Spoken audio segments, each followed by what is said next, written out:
Low, check, check, check. Check, check, check. Check, mic, check. 1, 2. Hindi ko alam paano i-boost yung sounds nito eh.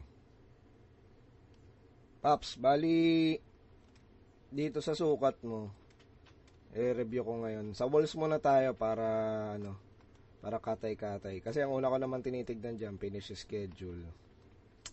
Walls, pero una ko rin tinitignan yung reflected ceiling plan. Wala namang pipinturahan dito kasi ito existing ceiling to remain. Ibig sabihin mananatili. Ito naman acoustic ceiling tile, di natin yan pipinturahan. Ito open structure above, open to structure above. Yan yung mga existing open to structure. Yan yung may mga walang kisame, may makikita kang mga bakal-bakal. Ang ginagawa ko niyan, sinusukat ko lang yan. Pero di yan sigurado kung mapipinturahan eh. Ginagawa ko area take off. Lagay ko ceiling, tapos interior. Category mo interior. Ceiling open to structure. Structure above.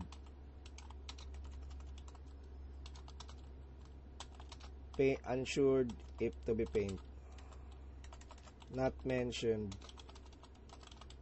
to paint. Not mentioned if.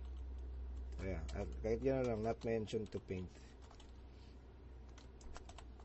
Tapos kahit medyo clear pattern na lang para hindi masyado magulo. Ngayon, open structure above. Sukatin mo lang kung ano yung mga nakasula na open structure. Exist open to structure. So maganda pala may word na exist. Existing ata yan. Tanggalin mo na yung above kasi matik naman yan, above talaga yung pag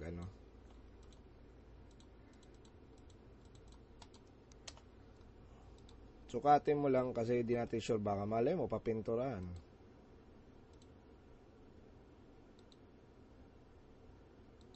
Ay, sorry. Namay ko na itong open area. Same thing dito.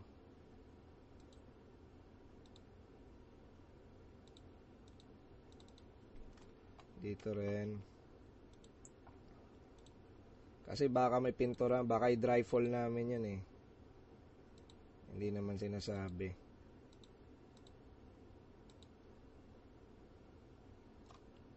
Baka kasi dry fall lang. Pag dry fall, all goods. Yan. Tapos eto. Pag ganyan, ginaganyan ko na yan. Kasi para mabilis ang sukat lang.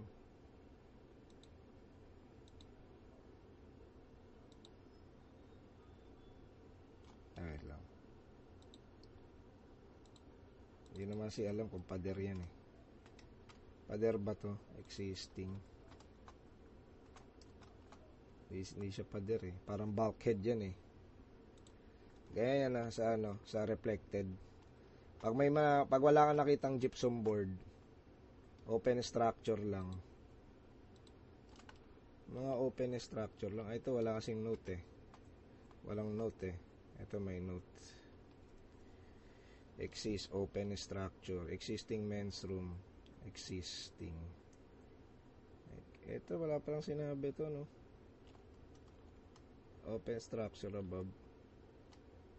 Ito walang sinabi pala to. Burahin pala natin to, walang sinabi. Ito lang ito. Exist open structure above.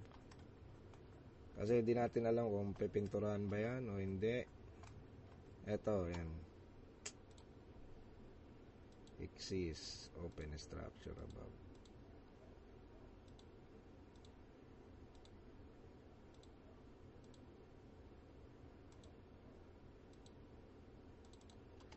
Ano ba to? Tracing ng ano? Parang bulkheads. Bulkhead yan. Parang pader lang sa ibabaw. Sa reflected ceiling plan ako nagsukat pag kisame. Yan, pag kisame ganyan